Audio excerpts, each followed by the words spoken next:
Hello, everyone, and welcome to the Ethics is Cool podcast. My name is Stuart Teicher, and this podcast is all about bringing you some what can really be boring topics of attorney ethics and trying to make them, well, not boring. That's what I hope to do, and I think we're going to succeed in this program today. Now, today's program is brought to you by me.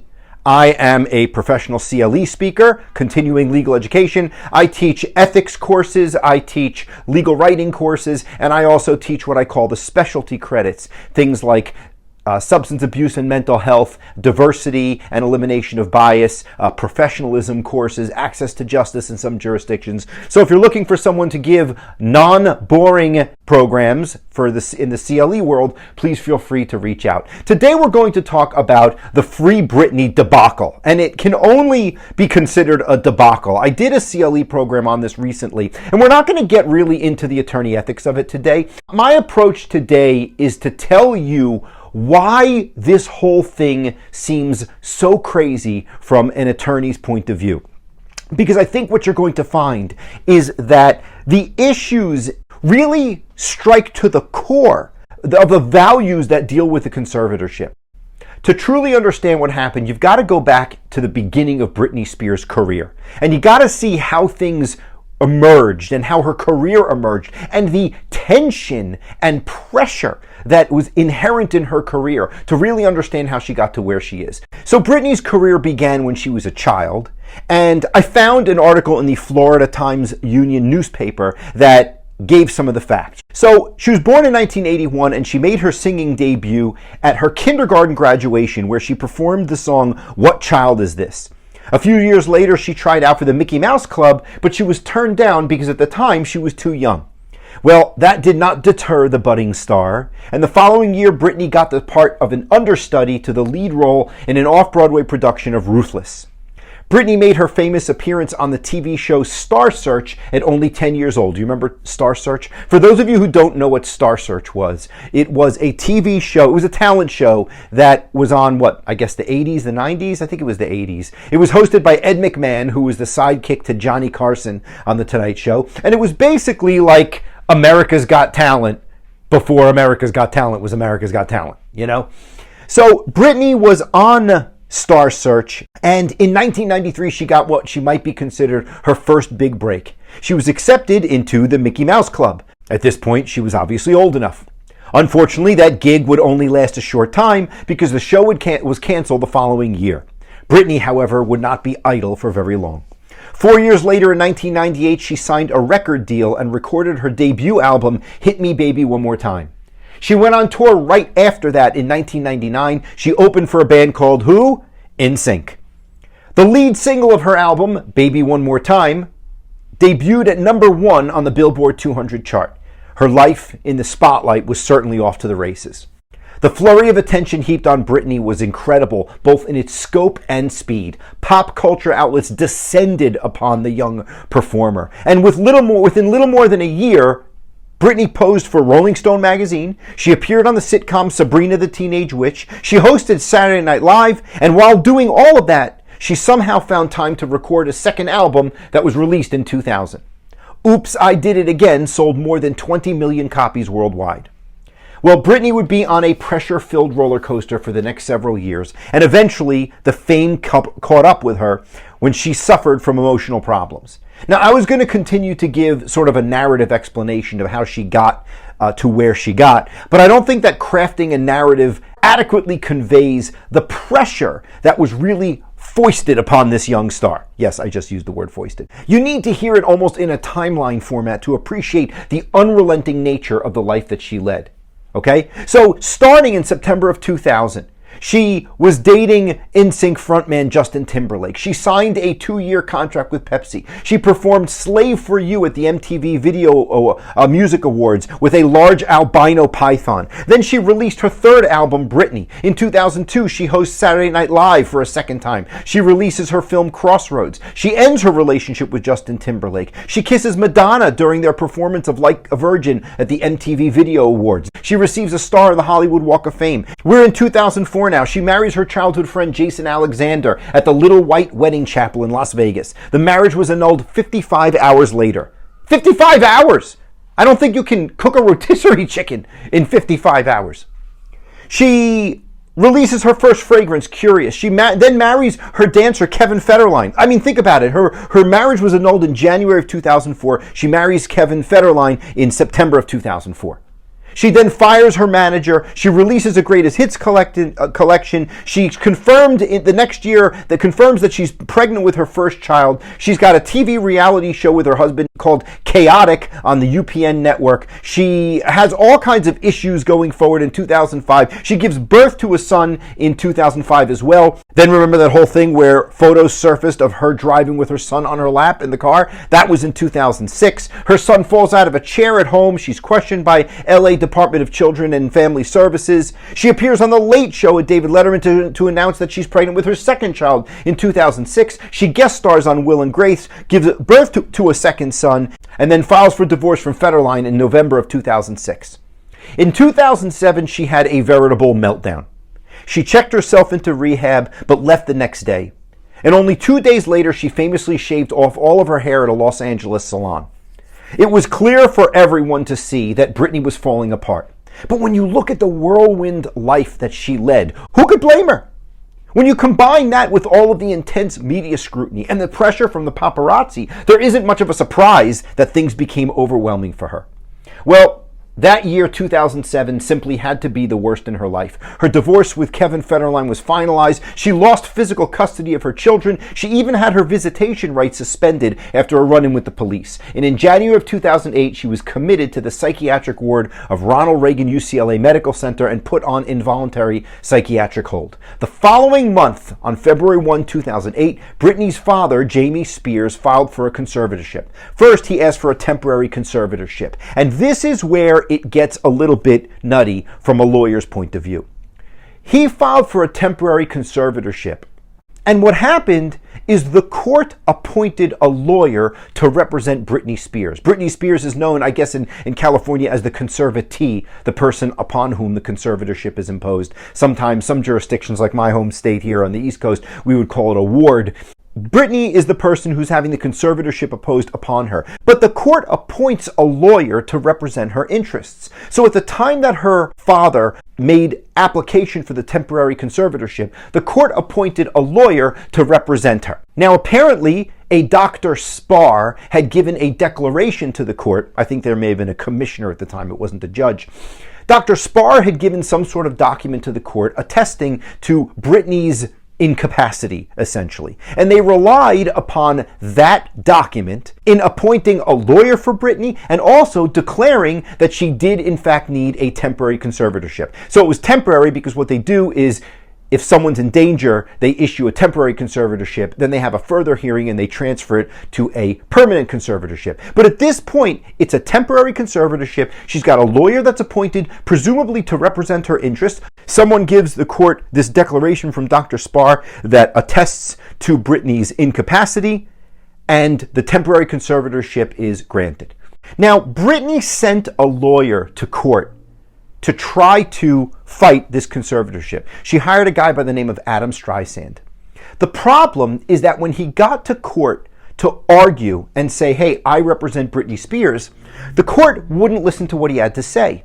And the reason is that they said, hey, look, we've already seen this declaration from Dr. Spar that said that Britney is not of capacity. Because she is of diminished capacity, she doesn't have the ability to contract. And because she doesn't have the ability to contract, she doesn't have the ability to hire you.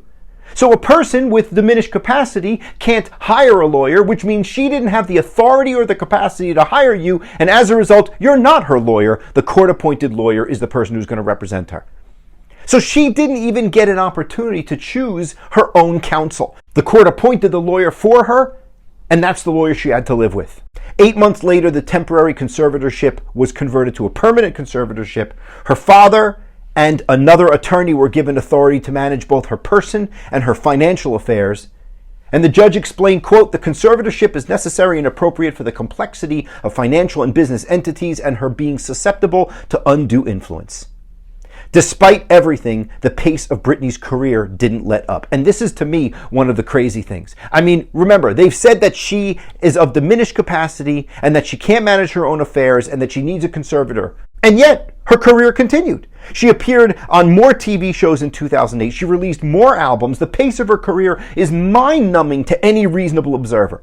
For almost 10 years, Britney didn't talk about the arrangement, but press reports apparently reveal that she'd been complaining behind the scenes.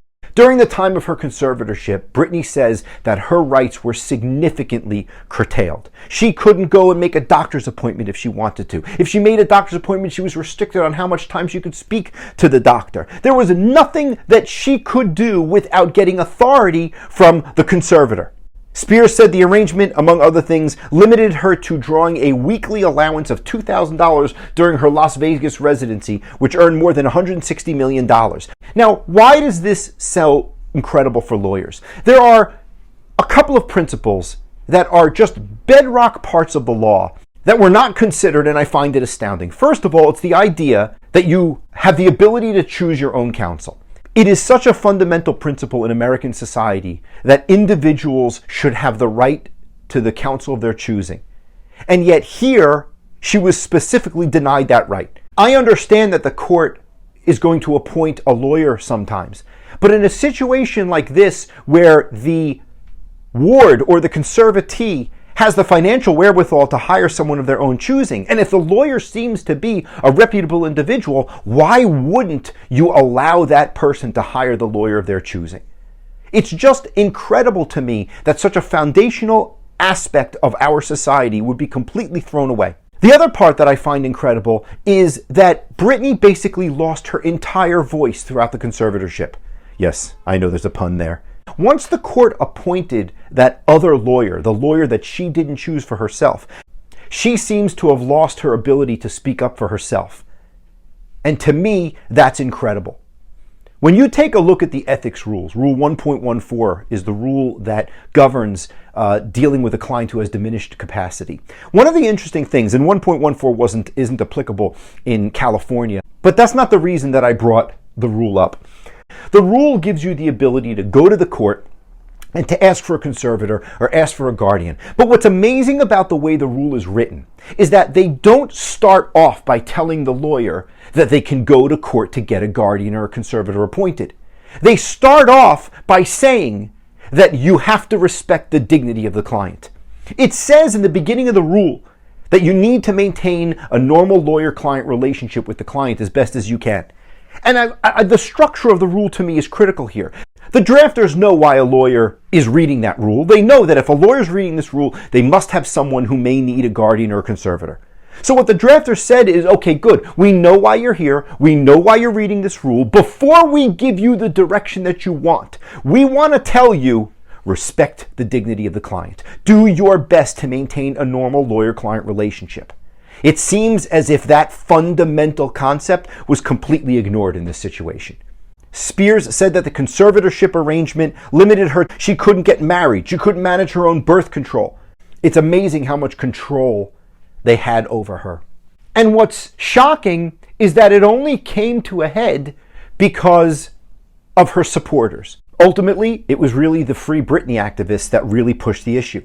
According to page6.com, Britney checked into a mental health facility in April of 2019, but a whistleblower claimed that Britney was being held against her will. The whistleblower made that claim on the Britney Graham podcast, and it caused an uproar within the Free Britney movement. Page 6 reported an anonymous source claiming to have worked as a paralegal for a law office involved with Britney's conservatorship left the podcasters a voicemail message stating that Britney was admitted to the facility because she had been refusing to take her medication and was seen driving, which went against the conservatorship's guidelines. The anonymous paralegal's claims were all but confirmed in the court documents revealed in the New York Times bombshell June 2021 article. The New York Times and FX then released the documentary Framing Britney Spears in February of 2021. It sparked nationwide support for the pop princess among fans and celebrities alike. And the documentary spotlighted how severe media scrutiny had led to her downfall with substance abuse and mental health issues. Those were all from that page. Those quotes were from the Page 6 article.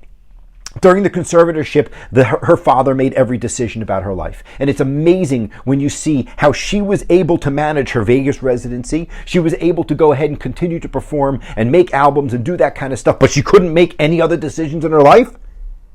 Her entire decision-making process was taken away. She claimed she wasn't able to make decisions about her doctors until 2019. Britney was basically saved by a series of different events that all kind of collapsed on one another. You had the social media campaign that was going on with her Free Britney crew, but then you had the fact that we were all locked down from the pandemic. And then you had the fact that the New York Times documentary was let out. All of that together conspired to bring Britney's issue to the surface. And I think it's just amazing how eventually the conservatorship arrangement came to an end. The Hollywood Reporter explained that on June 23rd, Spears appeared remotely before LA County Superior Court Judge Brenda Penny and broke her silence in a fiery, emotional speech. Quote, "It's embarrassing and demoralizing what I've been through, and that's the main reason I've never said it openly," said Spears, describing the conservatorship as abusive and asking the court to let her pick her own lawyers. Quote, "It's my wish and my dream for all this to end." Within weeks, she'd have, for the first time, an attorney of her choosing advocating for her, a lawyer named Matthew Rosengart, and less than 4 months later, the conservatorship was terminated. Britney's lawyer, Matthew Rosengart, spoke to reporters that were gathered outside the courthouse. He called it a monumental day for the star. He said what's next for Britney Spears is up to one person, and it's the first time we can say that this decade. It's up to Britney. As of today, Britney is a free woman. Since I'm an attorney ethics guy, I focus on the things that are most important to my world. And it just happens to be that they're also the things that are most important in the story here. And that is the basic stuff that seems to have been ignored. You know, I mean, the idea of who calls the shots, who gets to make the decisions in the lawyer-client relationship.